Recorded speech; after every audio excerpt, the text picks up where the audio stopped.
es lo que supone resolver un trastorno de comportamiento o trastorno mental, como se le suele decir, a los conflictos de ansiedad, depresión, trastorno bipolar, entre otros? ¿Qué es lo que auténticamente significa esto?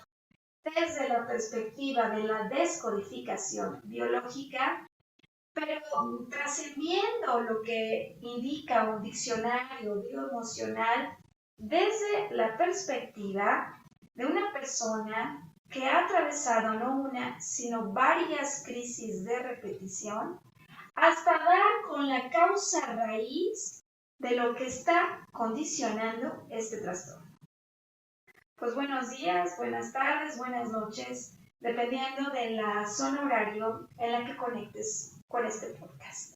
Mi nombre es Maru Méndez, yo soy maestra de psicología transpersonal y el día de hoy tengo el privilegio de estar acompañada por Lorena Servín de la Mora Fuentes, quien viene para convertir el testimonial de su vida en un mensaje que no solo inspire, sino que marque dirección a quienes como ella en un momento determinado se están viendo frente a una condición llamada trastorno mental.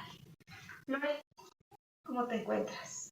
Muy bien, Maru, con mucho gusto de estar aquí contigo. Pues emocionados porque no cualquier día, primero un paciente y luego un paciente que ha atravesado por estos desafíos, cruza el umbral para salir y regresar y decir, yo tengo aquí algo que quiero comunicar. Y es emocionante el arrojo, el valor con el que vienes siempre. Y hoy me parece que traes una historia que definitivamente puede revolucionar el entendimiento que muchísimas personas tienen acerca de lo que hay en el fondo y sobre todo qué sí podemos hacer. ¿Por dónde empezamos, Lore, a hablar de trastornos mentales? Bueno, a mí me gusta el tema de los números, entonces vamos a empezar por estadísticas. Bien. Hoy la depresión es la primera causa de discapacidad laboral en México. Wow. ¿No? Entonces ya está por encima de muchas otras enfermedades. Y tristemente seguimos en un entorno donde se habla de mucha tema inclusivo, de muchos otros aspectos, pero pues no es tan sencillo hablar a tu jefe y decirle, ¿qué crees? Estoy deprimido, no voy a ir, ¿no? Pero es una incapacidad, es una discapacidad, ¿no? Que a veces, digo, yo lo he vivido, tienes que dejar la compañía, porque si tú te acercas al Seguro Social, el Seguro Social nunca te va a extender tan fácilmente una incapacidad por ese tipo de evento, ¿no? Que es una depresión. Otra estadística, o sea, que es fuerte, es que durante la pandemia se acrecentó este número y hoy es lo que es la pandemia de trastornos mentales, que ha sido silenciosa, sí, está fuerte, y de rangos de adultos ya abarca hoy desde niños, ¿no? Eso es como algo triste, ¿no? Y bueno, y yo recordando una de las mejores épocas de mi vida, que fue la prepa, sí. Recientemente, hace un par de días, me acabo de enterar de que en una población de una escuela, aquí en la Ciudad de México, el 40% de los alumnos están medicados por algún tipo de trastorno mental, que es depresión, ansiedad o ataques de pánico. Entonces, ¿qué conlleva eso en su vida? Digo, yo no me imagino a esa edad estar sufriendo por esto. Porque pues es la edad donde quieres convivir con tus amigos, donde te quieres comer el mundo, donde... No sé, yo creo que es de las épocas más padres, porque ya llegando a la universidad ya sabes que tienes que ser como muy atento porque es a lo que te vas a dedicar supuestamente, ¿no? O sea, sí. Entonces como que es otro tema y pues la verdad es que es alarmante y preocupante, o sea, y bueno, y con la última estadística que quisiera cerrar, es con el suicidio, ¿no? O sea, finalmente, mientras que en otros países está decreciendo el porcentaje, en América, todo el continente, está subiendo a un 79% de suicidio. Y pues no está padre tampoco, Claro. y se da mucho en jóvenes, donde ellos encuentran que esa es la única solución por la cual su vida pueden resolverla. Muchos también creo que nos toca a los papás responsabilizarnos de crear esos lazos de comunicación, detectar, conocerlos. Pero bueno, eso es con lo que quería arrancar. Y en específico, no encontré muchas estadísticas de la bipolaridad, pero uno de los artículos que encontré de marzo del 2023 Sí. habla que el 50% de las personas no son diagnosticadas como bipolaridad. Y es que no es dentro del entorno de trastorno mental, no es algo tan sencillo, porque puede ser que se muestren con una depresión y durante muchos años nunca tengan otro brote, o sea, de irse al otro lado que se llama hipomanía. Sí. Y bueno, eso hace complejo que un psiquiatra pueda dar un diagnóstico. Entonces, claro. Pues eso es como yo quisiera arrancar y finalmente un poco al acercarme a Maru otra vez es decir, yo quiero comunicar de que pues no te puedes quedar con un diagnóstico que te dieron, que a veces son diagnósticos crudos y no bien comunicados, que te hacen pensar que estás, como en mi caso, desahuciado de por vida. Y hoy darme cuenta que 28 años después de que recibí ese diagnóstico, pues no ha sido mi destino, o sea, lo que me dijeron como diagnóstico, mi destino, ¿no? Claro.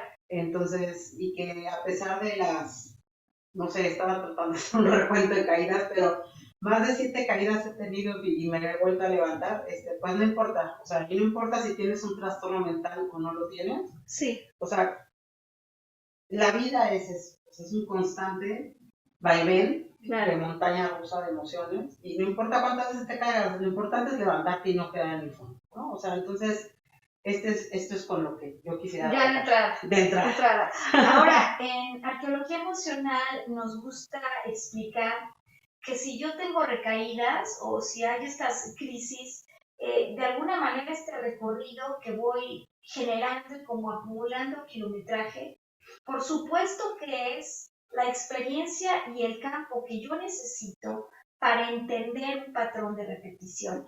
Y a mí me parece que con la historia que les vamos a explicar el día de hoy, que nos vas a ayudar a desarrollar, podemos ir a un nivel de profundidad muy superior que el que normalmente observamos.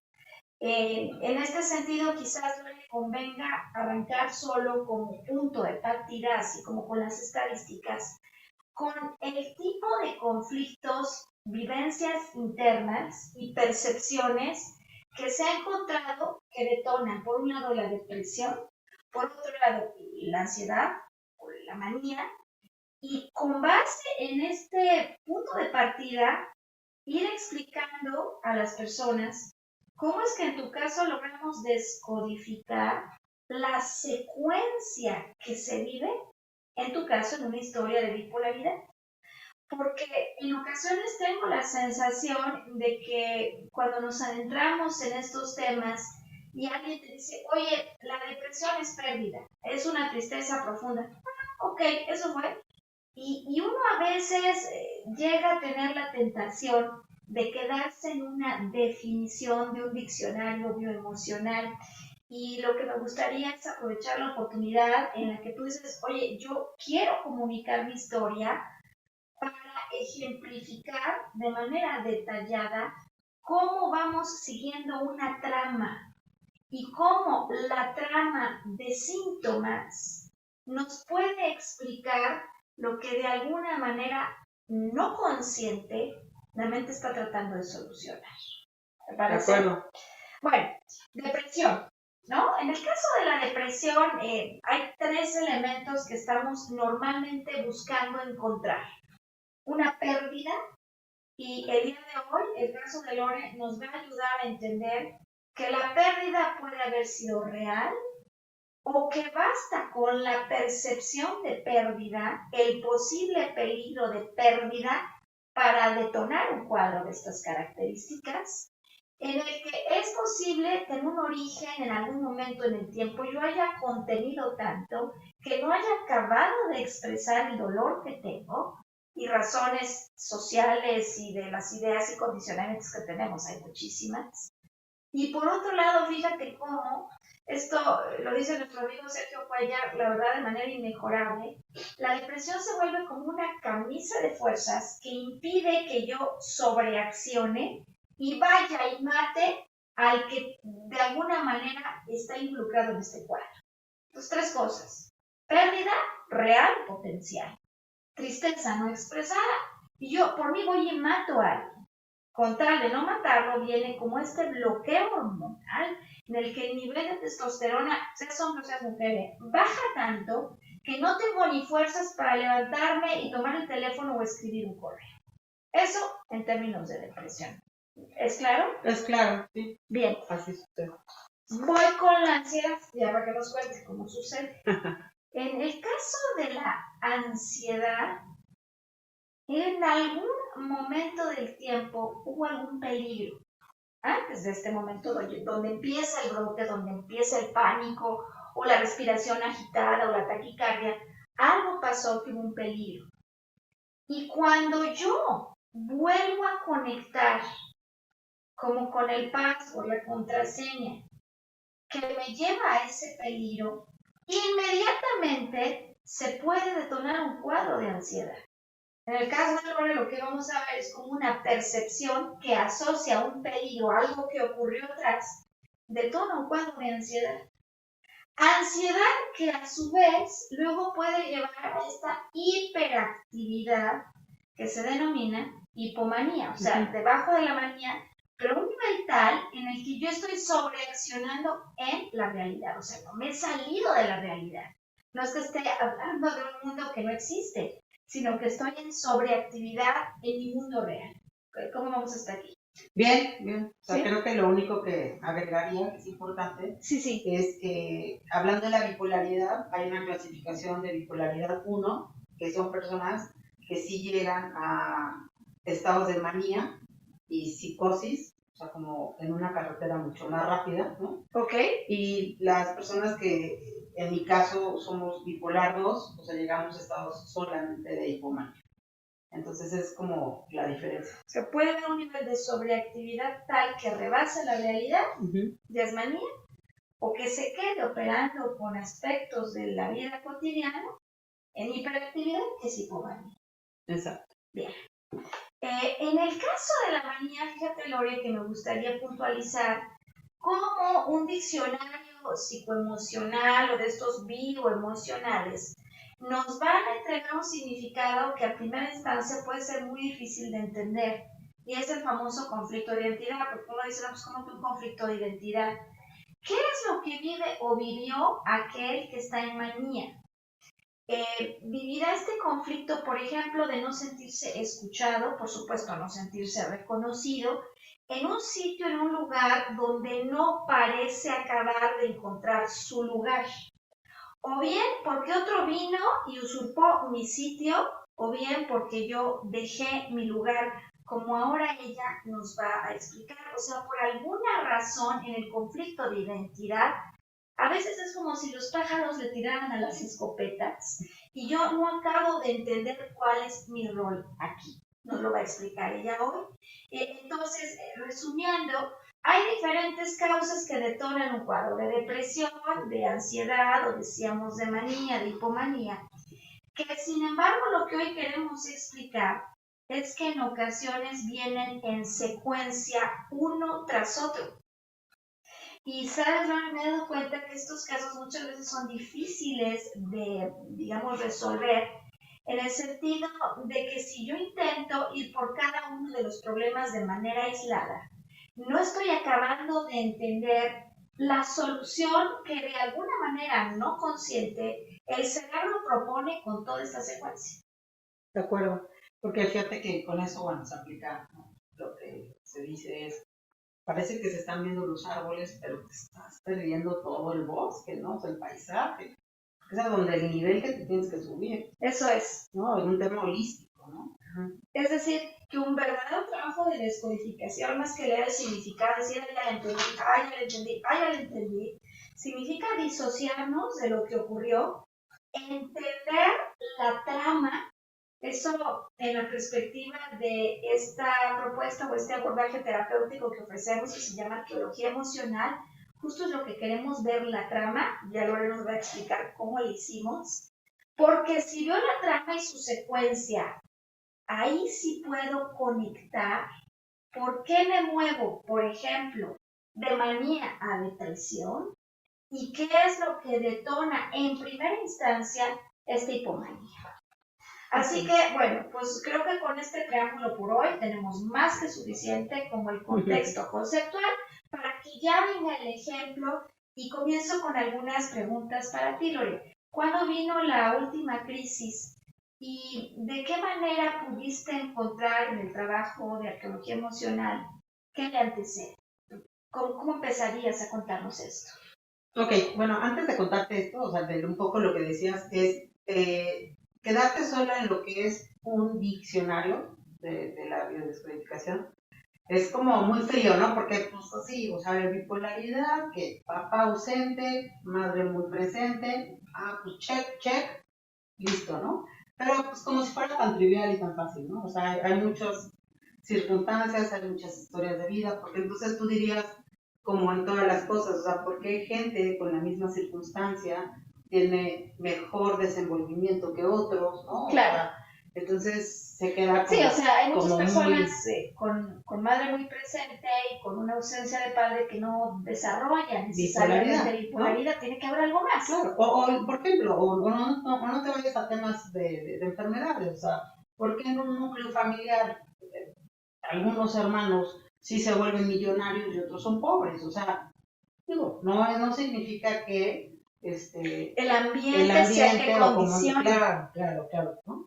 Entonces, bueno, ahora regresando Qué importante regresándome a la pregunta, bueno, lo que detona mi último evento, yo le digo evento, no crisis. Evento, ok.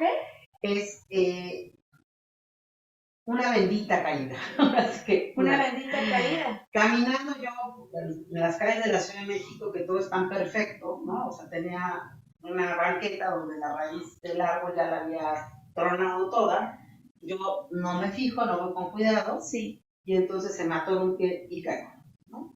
Okay. Iba con dos amigas, me levantaron, íbamos a desayunar, aparentemente no me dolió mucho, perfecto. Ya. Pasó el tiempo y como alrededor de 3 semanas después, caminando en un centro comercial, empecé a sentir un dolor de la rodilla derecha. Sí. Incluso la izquierda era la que se me había raspado, la derecha no tenía ningún raspón. Y pues, dije, qué raro, ¿no? No puedo caminar y sentí que como que era mucho dolor y me quedé sentada y ya después caminé y ya me fui, ¿no? Y bueno, así pasó el tiempo hasta que, bueno, yo hacía como office normalmente y empezó la presión por el tema de, ya sabes, el tema híbrido y empezar a ir más a oficinas. Sí. Entonces, bueno. Entonces hubo una semana, la primera semana de julio, donde vinieron el management de la empresa donde trabajo, que están fuera de México. Claro. Y entonces tuve que ir 4 días consecutivos a la oficina. Okay. Lo cual significó manejar en distancias largas, porque hago como cerca de 1 hora de ida y otra de regreso. Y luego además caminar, escaleras, las distancias, no sé cuánto. Y entonces conforme pasó cada día se me fue acrecentando el dolor de la rodilla. Hasta que llegó un viernes, y el viernes se cumplía 50 años una de mis amigas, y había organizado una ida a Cuernavaca, y yo dije, pues tengo que ir, vamos. Todavía se me ocurrió hasta bailar, la de Saturday Night, que brincas y brincas. Y eso le acabó de dar la torre de la caída. Le acabó de dar la torre, y bueno, en la madrugada tenía un dolor insoportable. O sea, ya, o sea, les dije, yo creo que me voy a tener que ir a un hospital, no aguanto. O sea, pero ya no era de rodilla, pero ya era de toda la piel. Ok.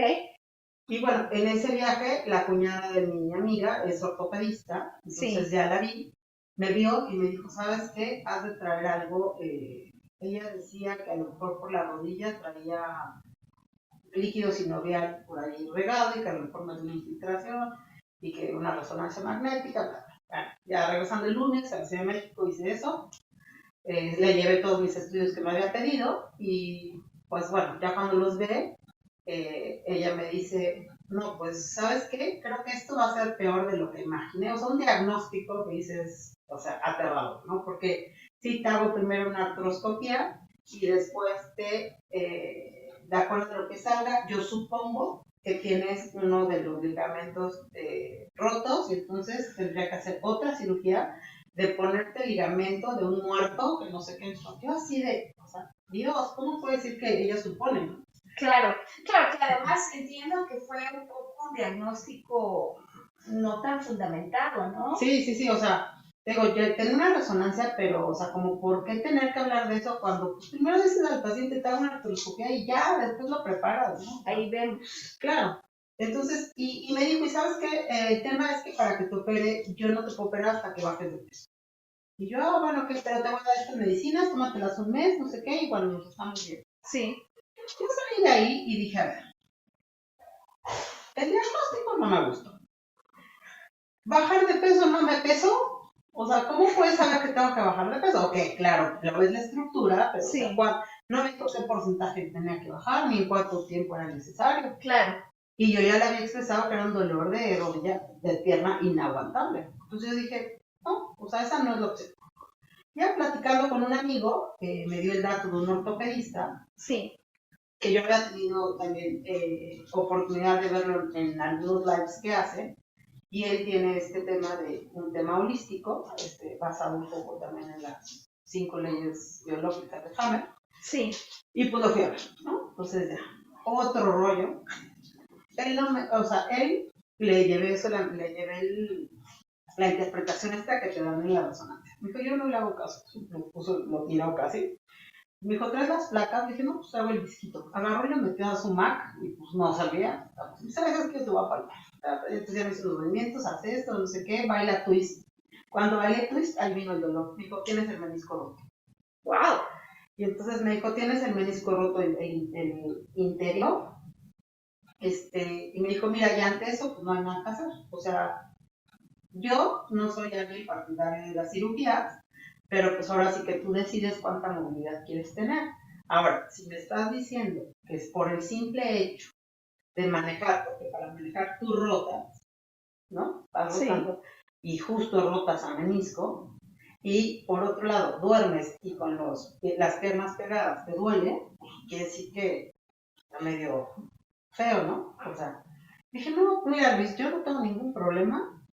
Yo ya estoy decidida que si tiene que ser cirugía, ni estoy espantada ni nada. O sea, que sea la cirugía que sea.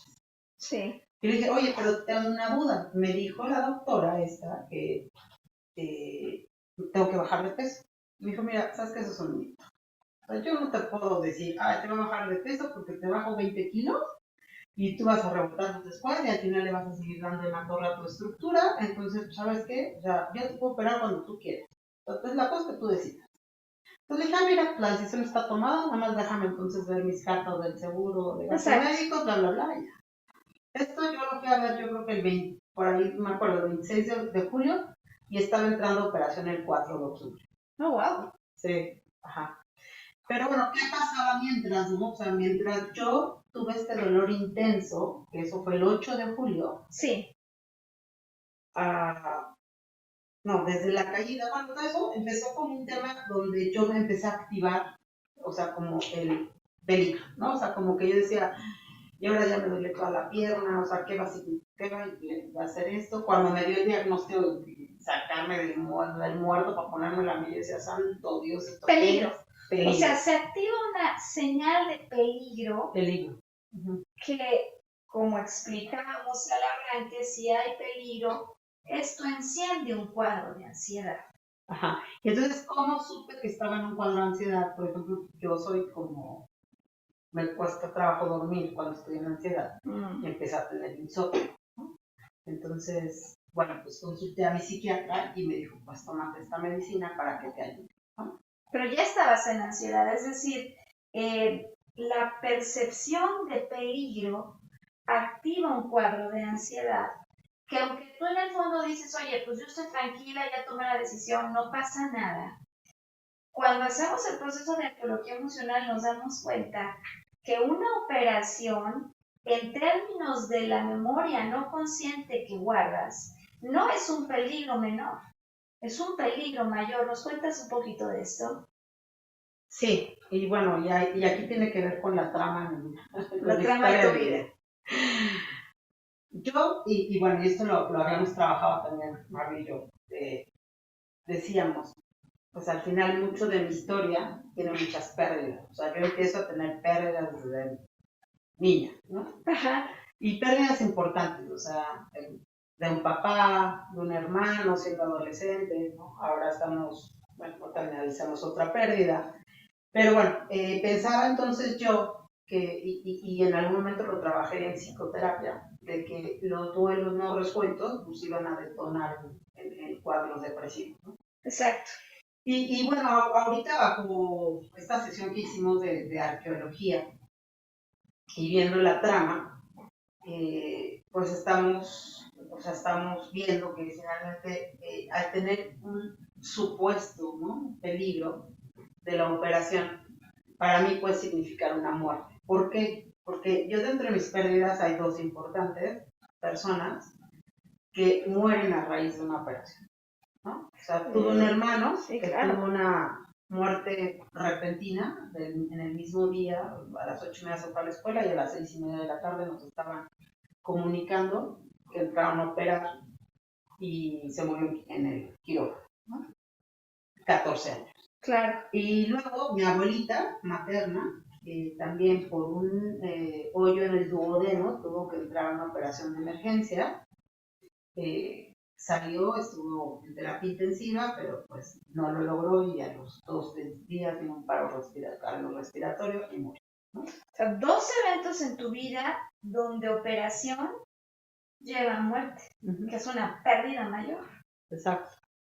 Y este es el cuadro cuando revisamos, ¿no?, las tensiones que hubo antes de que se reactivaran estos eventos de hipomanía y depresión, es el cuadro que les antecede.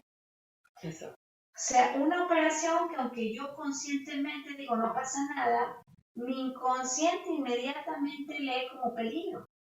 Y fue interesante, ¿no?, cómo viene el aviso de la doctora que empieza a activar ansiedad, ya hay un posible peligro, posiblemente además no lo veo, pero subyace.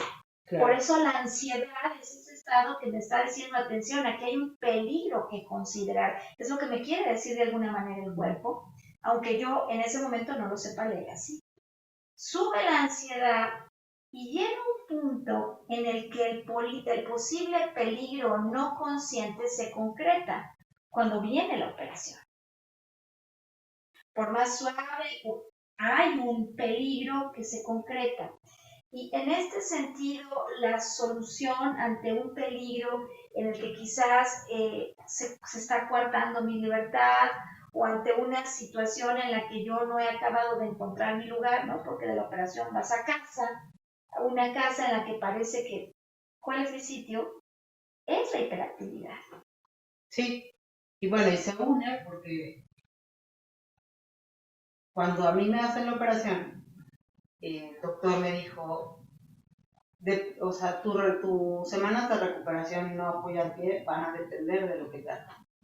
Y no solamente me hizo menisco roto, sino aprovechó para hacer otras reparaciones que necesitaba la rodilla. Sí.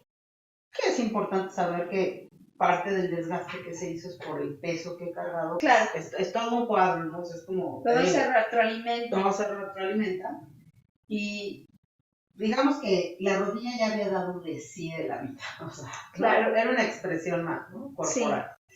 Y bueno, entonces lo que sucedió es que llego yo a casa, sí, me instalo en una recámara, bueno, estaba mejor acondicionada y más cerca del baño porque iba a tener una no movilidad, o sea, estar 4 semanas sin apoyar el pie, pero sobre todo las primeras 2 eran como las críticas de no mucho movimiento, porque todavía tenía la herida, porque estaba utilizando un aparato de crioterapia que son maravillosos, pues en la recuperación.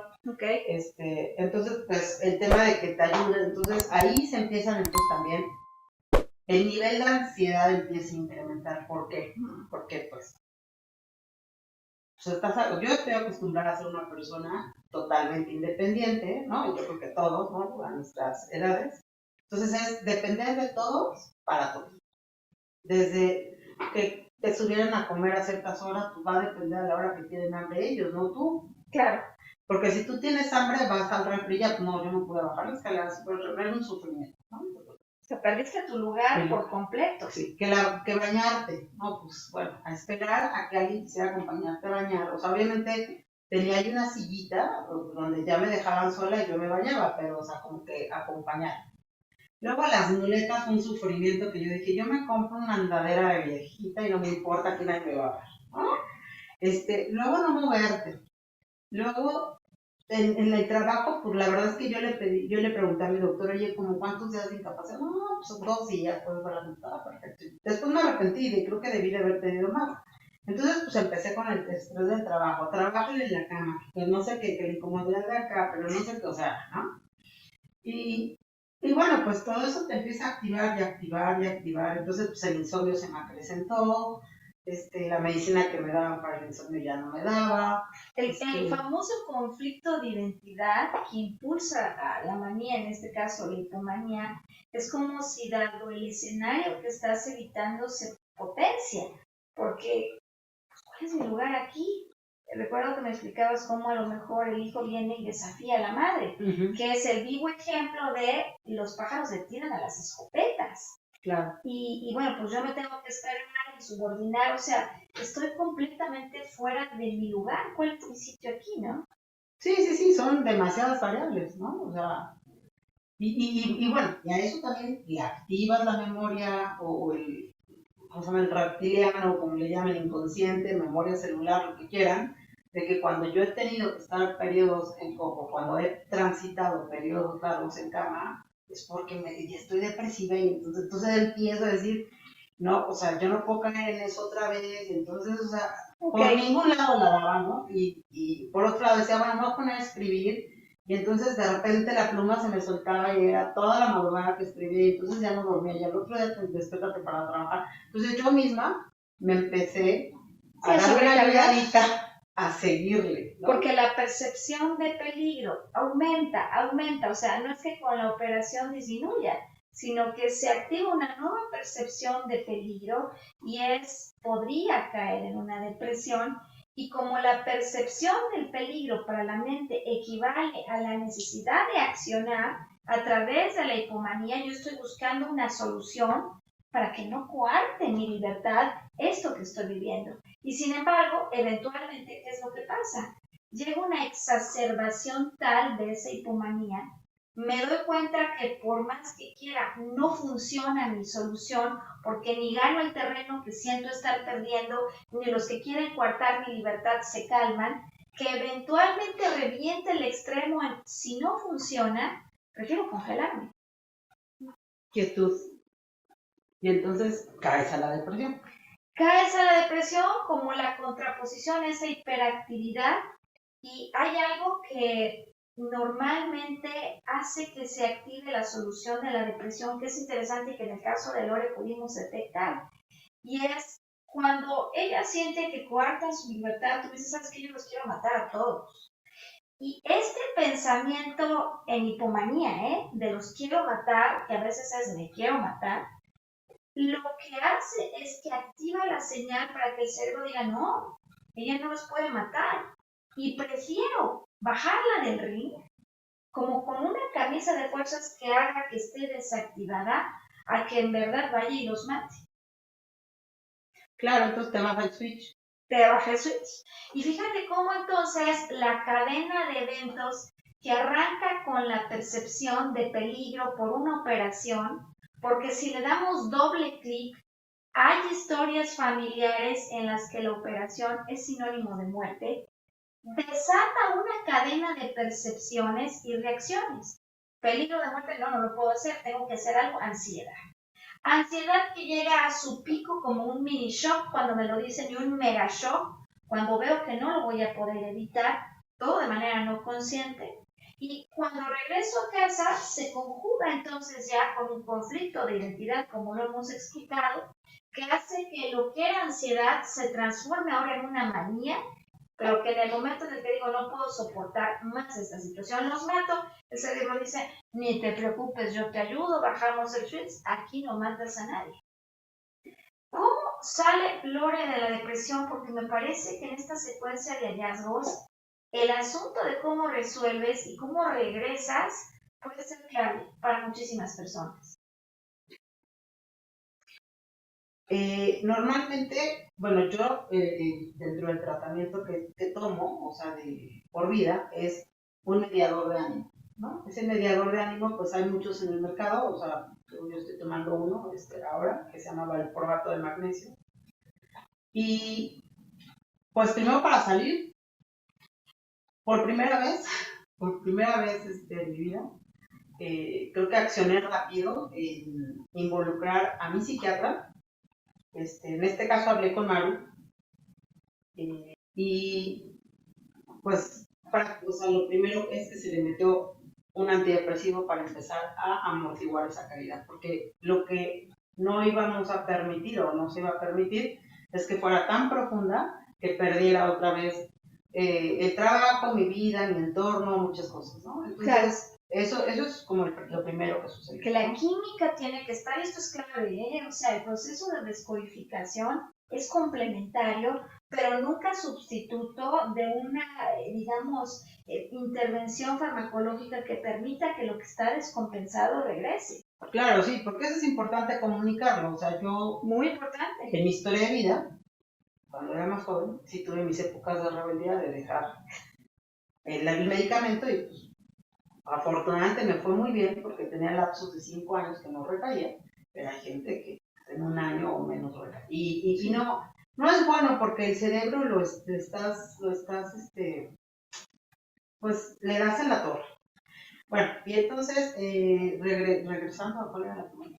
De lo que es clave aquí, ¿no? Es decir, tú al final, ahorita nos vas a contar, tomas una acción en términos laborales que metafóricamente es muy relevante, ¿no? Cuando algo ocurre en tu trabajo, ¿nos quieres contar esto? Cuando el jefe se va. Ok, pero es que, es que yo estaba todavía cuando empezó. Okay. Pero bueno, o sea, yo empecé en este último tema donde llego, donde después de tanta ansiedad llego al estado de depresión. Eso estamos hablando de finales de enero. Ok. Con los antidepresivos, pues sorteo tener trabajo, o sea, sí estuve algunos días fuera, o sea, y les digo, con el tema de que pues el mundo no es inclusivo, no puedes decir que da depresión. O sea, no puedes llamar si tengo una depresión y estoy fuera de circulación. No, pero ahí, como mi neurólogo también, finalmente me dijo, o sea, más bien me extendió una incapacidad por migraña, ¿no? Y bueno, fíjate lo que tiene que ocurrir en este mundo para que eventualmente aquel que lo padece no vuelva a tener otra pérdida, claro, que encima volvería a retroalimentar el ciclo.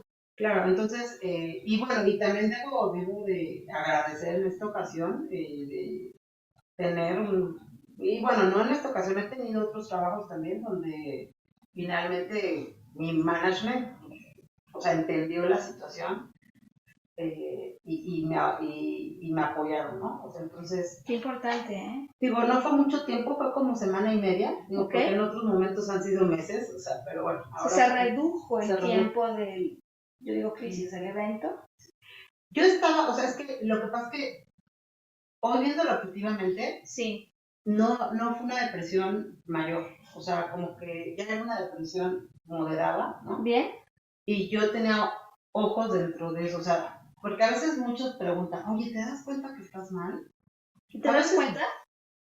Pues yo creo que la experiencia te hace darte cuenta. Que sí, y depende del nivel de depresión que traes, ¿no? O sea, en esto sí, y a lo mejor yo estaba además como con las ganas de recopilar la información para mí misma de cómo la sentía ahora, ¿no? Ok. O sea, como que es como un tema, ¿no? Que yo ahí traigo y quiero acabar de resolver. Bueno, y bueno, para no hacer el cuento largo, porque bueno, por ahí se transitó otra pérdida.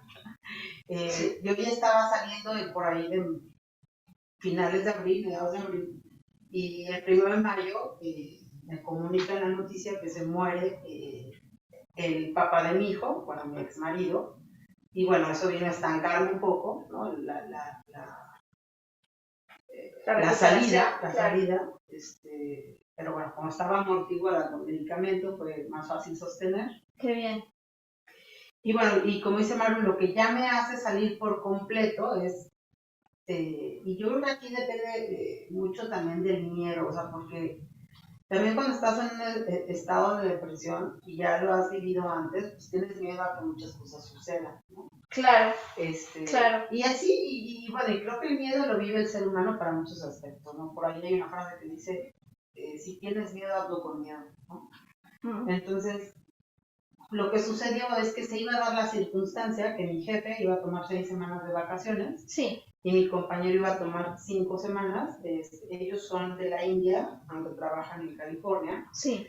Y resulta que cuando planean esa vacación, o sea, bueno, hay no sé dónde estuvo el tema, yo analizo y de repente le digo a mi jefe, oye, ¿ya te diste cuenta que 3 semanas no hay ninguno de los dos? Sí. Porque pues yo dije, la carga viene para mí, ¿no? Jefe ausente y el compañero ausente. Entonces yo hoy me voy a quedar prácticamente sola, somos un área de 3 personas, que damos como servicio, bueno, o sea, somos un área relativamente chiquita, la de producto del marketing, de Market México, pero somos como 22 personas, pero hay muchas otras áreas en las que estamos relacionados y tenemos relacionamiento con México, Canadá, la India, o sea, multimarket, entonces no estaba tan fácil.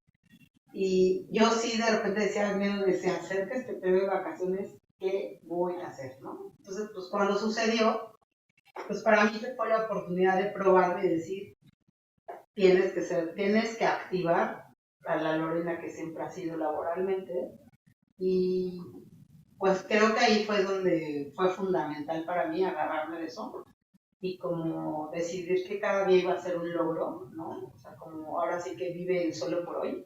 Sí. Y concentrarte en eso. Y pues muy bien, ¿no? Porque ¿qué empezó a pasar? Que pasaba una semana y me sentía más segura. Pasaba otra semana y decía, pude hacerlo, no solo lo mío, sino también lo de mi jefe. Sería mi compañerito, no de vacaciones. Cuando llegó la semana que estuve sola, dije, puedo hacerlo de los 3, ¿no? Claro que fue más desgaste, porque le invertí más horas, sí. Que era normal. Y pasando esas 3 semanas que estuve prácticamente sola, sí dije, ahora sí soy un superhéroe. Estoy totalmente bien. Fíjate que este es un evento que metafóricamente hablando tiene un poder impresionante en términos de lo que supone la depresión. En el caso de Lore, ella nos cuenta varias pérdidas, una muy importante es la del padre. Y en el evento donde el jefe sale y se ausenta, volvemos a leer la posible ausencia de un padre. Lore vive en los eventos que le marcan la pérdida de un hermano y en la ausencia del compañero laboral podemos leer la ausencia del hermano. Y sin embargo, a diferencia de lo que quizás en ese momento pudo haber ocurrido con ojos de pequeño o pequeña, que cuando ocurre uno siente que no puede hacer nada. En este evento, que a Lorena le toma con mucha más conciencia y preparación, yo lo que observo es un cambio fundamental de conciencia, donde en lugar de darle rienda suelta a la idea de la pérdida, yo sé que puedo aceptar que yo llevo dentro lo necesario para avanzar. Digo que metafóricamente entonces, esto resuelve el conflicto que posiblemente enraiza la depresión. Es decir, sí, si yo acepto que el padre que en algún momento sentí que perdí, vive dentro de mí, porque no hay otra forma en la que un niño venga a la tierra si el padre y la madre no unen sus células reproductivas, significa que traes todo el tiempo lo que crees que has perdido. Y cuando yo tomo conciencia que está en mi interior la fuerza para resolver esto, Entonces, aunque el padre metafórico y el hermano metafórico no estén, yo resuelvo por mí y por ellos. Y la verdad es que esto tiene una capacidad de transformación porque lo que está activando es justo la antítesis de aquello que origina un cuadro de depresión. Impresionante. Impresionante, sí. Muy impresionante. Ahora, desde la perspectiva de la descodificación, entonces, ¿qué podemos recomendar para quien se encuentra en esta situación? Y sobre todo desde la perspectiva de la vivencia de Lorena, ¿cuáles son los consejos con los que hoy transmitiría su resolución y sobre todo los aprendizajes de lo que le deja no solo esta experiencia, sino todo el recorrido? Vamos por descodificación. Va. Entonces, en descodificación, el tema 1 es arranca el conflicto, ¿te acuerdas? De ansiedad cuando hay un posible peligro. Peligro porque operación significaba muerte. Y sin embargo, Lorena, cuando atraviesa ahora una operación y obtiene como ella el beneficio de su liberación, me contaba cómo a raíz de la operación de la rodilla ahora incluso tiene más flexibilidad. Está diciendo tácitamente a su cuerpo que operación no es peligro, sino una solución. Entonces esto es lo primero, ¿no? El peligro percibido podemos cambiarlo por un nuevo significado, a lo que le llamamos resignificación. Lorena me preguntaba qué más se puede hacer.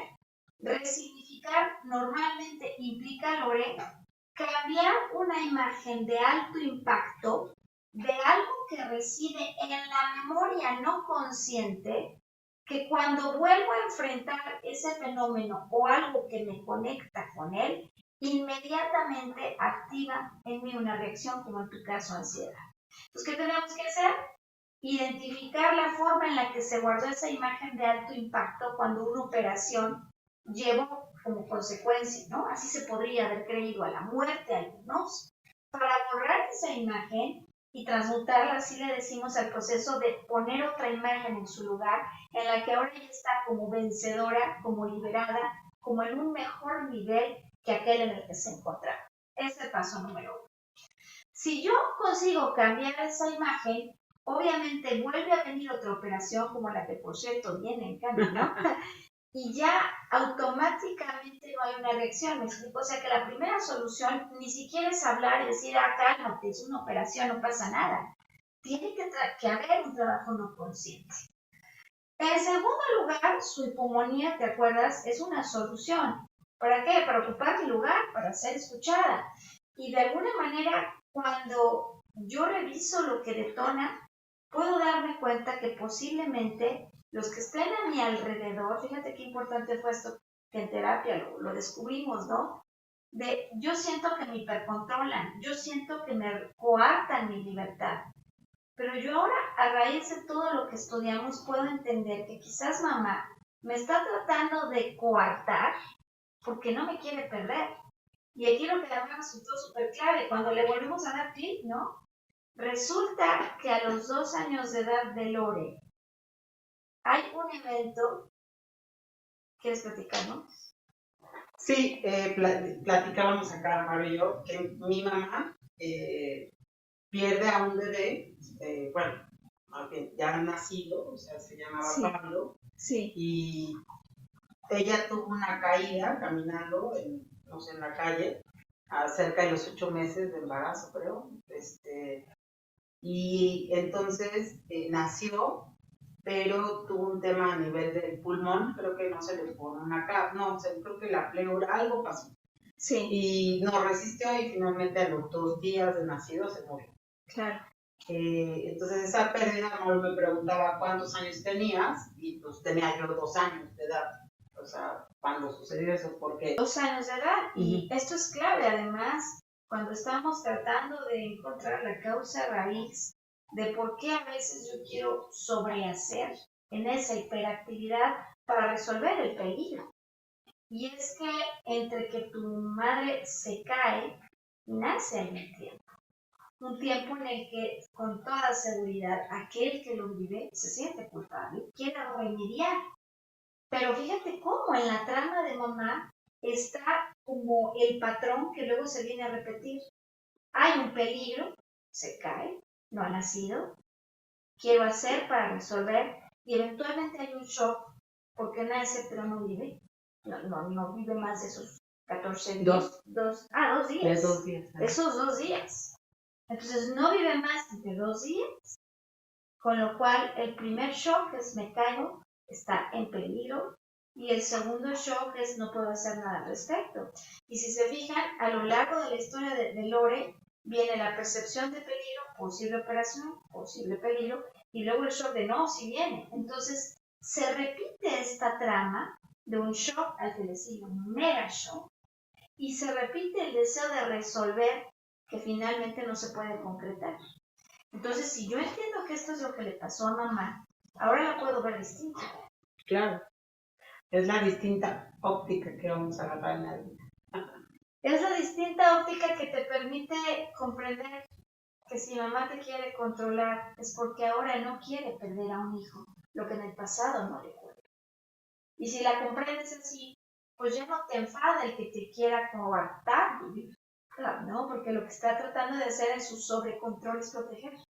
Claro. De una manera no consciente. Sí, y eso me ayuda a mí a generar menos ansiedad, ¿no? Porque eso es finalmente lo que sucede cuando yo empiezo saliendo de, bueno, cuando empiezo en un tema de hipomanía, tener mucha ansiedad, digo, como tú dices, quiero matarlos de alrededor, empiezo a alejarme, a tener temas con ellos, porque es como un tema de, yo les digo, mis celadores, ¿no? Espérense, o sea, yo puedo vivir, o sea, yo he demostrado vivir tantos años y no me tenía que sobreproteger, no tenía que, ¿no?, vigilarme y todo. Entonces sí, yo creo que finalmente va a ser un cambio radical de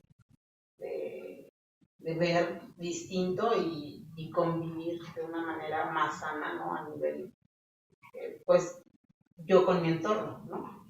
Lore, sé que tienes algunas conclusiones muy importantes, muy poderosas, que de hecho vas a partir de estos postulados para un trabajo muy importante, pero me gustaría saber si nos puedes compartir un poquito de esas conclusiones personales como un regalo para las personas que hoy han conectado con nosotros. Claro, sí. Bueno, como bien dice Mar,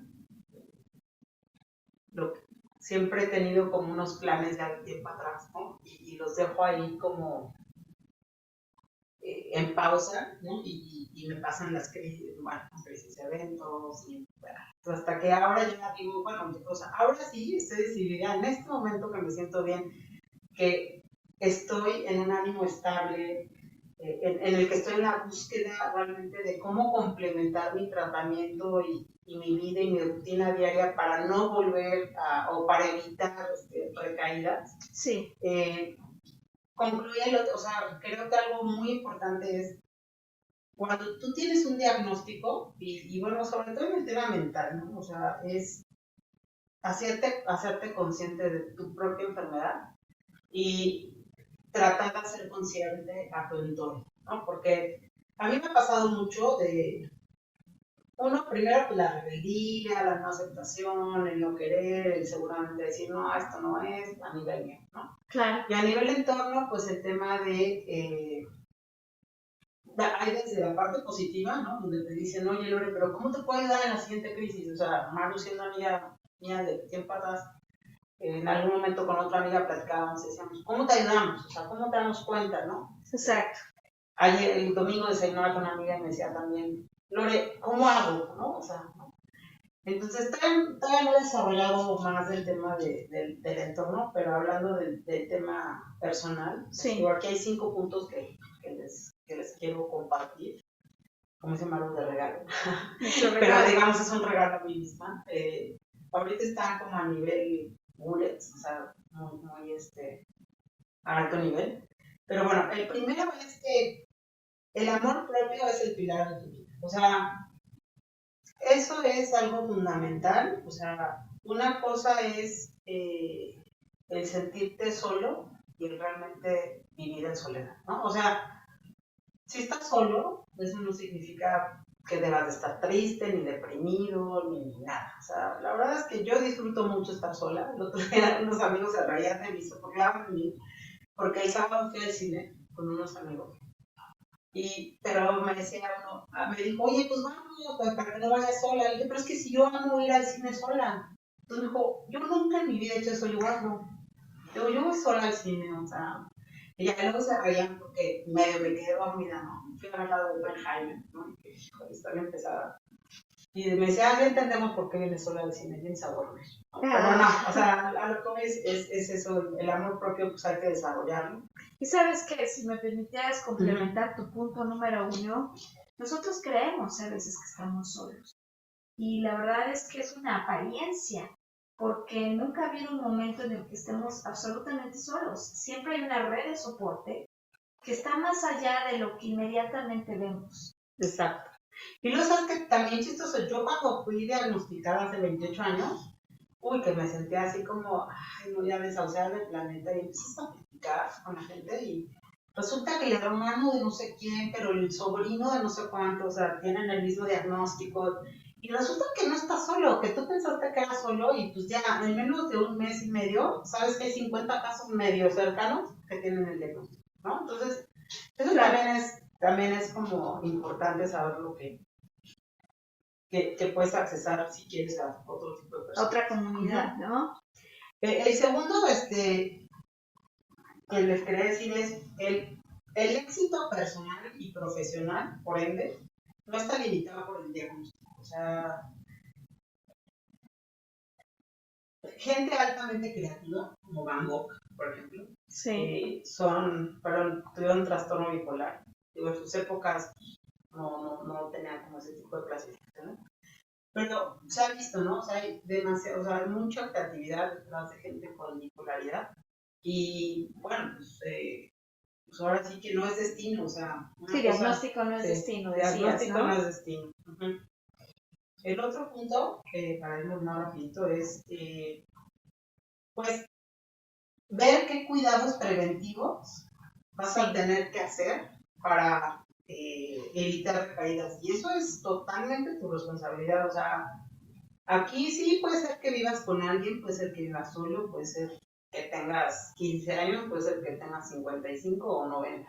Ajá. Pero la responsabilidad es de uno mismo. O sea, ¿qué cuidados preventivos vas a tener tú? ¿Quién va a saber si tomas la medicina o no? Tú. Claro. No van a ir a dártela. A lo mejor a los jóvenes sí, chavos, en lo que empiezan, pero, o sea, tú eres el responsable. Responsabilidad total. Claro.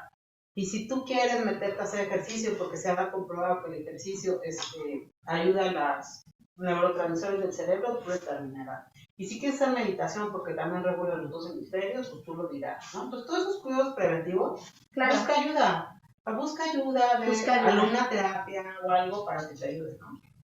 El otro es, y bueno, este es algo que yo me ha dejado mucho experiencia y que creo que esto es por lo cual muchos de mis periodos que transito en la vida por depresión, no quiero salir al mundo, es que mostrarte deprimido ante la sociedad no es señal de fracaso y llorar es sanador, ¿no? O sea, entonces, yo y muchos de mis amigos que me conocen ya saben que cuando de repente mandan WhatsApps y pasan WhatsApps y los dejo listo, dicen, la onda no va por ahí, esta no es Lore, ¿no? Claro. Pero quizás es eso, o sea, normalmente tengo una personalidad que soy sociable, soy fuerte, no sé qué, no quiero que vean que ahora estoy débil, que ahora quiero llorar por todo, ¿no? Entonces, pues eso pues, hay que manejarlo, ¿no? Y el último es, ¿qué plan de acción vas a hacer en el momento de hacer, para saber, o sea, qué plan de acción vas a poner o crear para cuando estés en una crisis, ¿no? O sea, lo que yo les digo, push the right button, o sea, ¿cómo vas a hacer ese plan? ¿A quiénes vas a involucrar?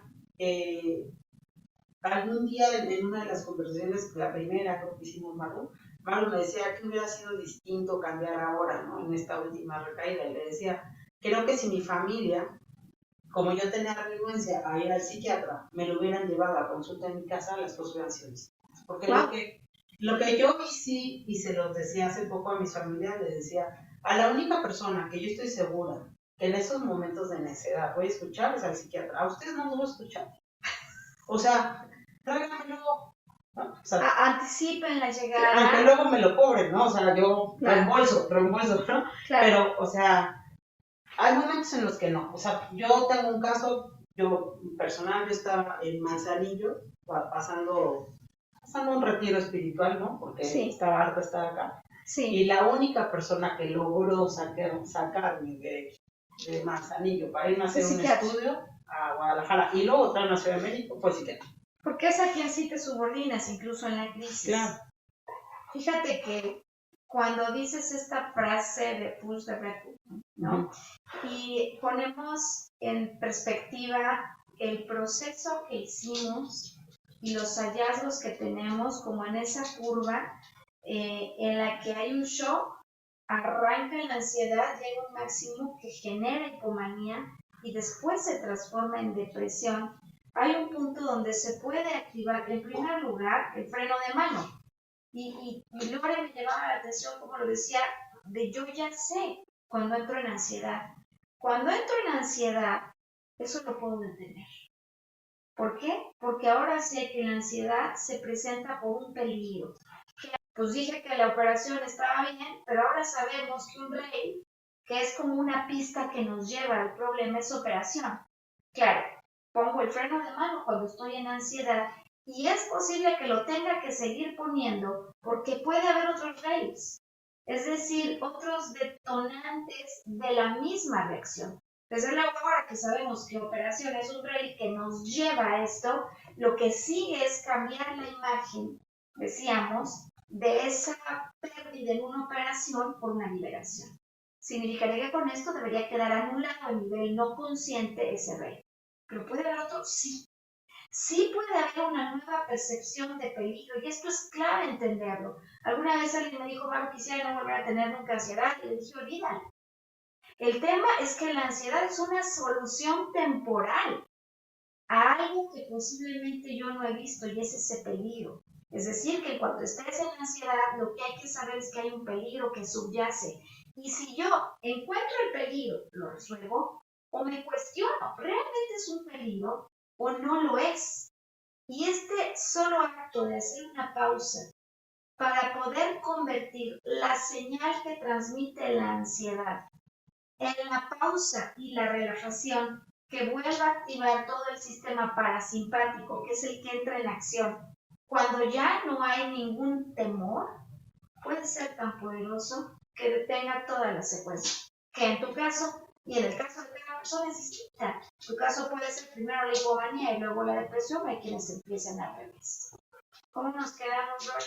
No, pues contenta, mira, la verdad es que creo que, o sea, entender un poco más la perspectiva, como tú dices, más holística, ¿no? O sea, conforme ha pasado el tiempo,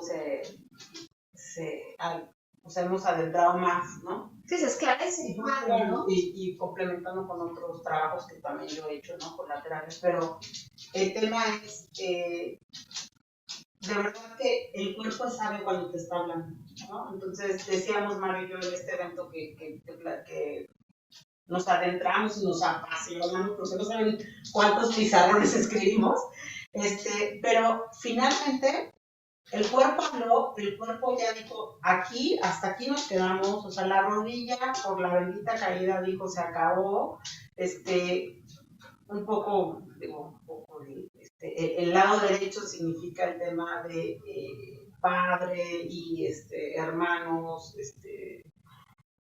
sobrinos, amigos, y todas mis pérdidas son de esa línea, ¿no? Entonces, no es casualidad, ahora decíamos un poco más, ya dentro de todo me quedo contenta,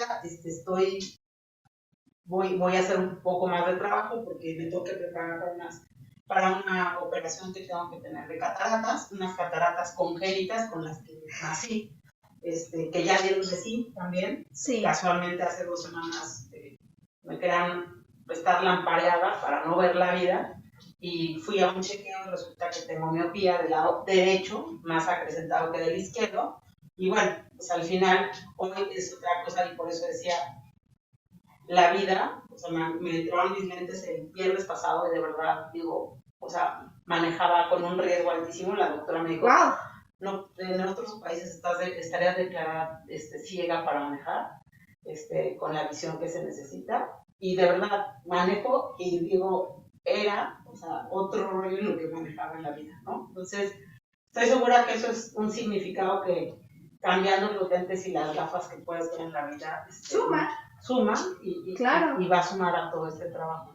Fíjate que suma y quizás nuestra conclusión final es cómo todo el cuerpo puede hablar al unísono, porque la pierna y el menisco que ya se cansó por este soporte que está dando continuamente y la contención que muchas veces Laura en su historia da para que otros no lloren, para que otros no se sientan mal, la saca de su lugar.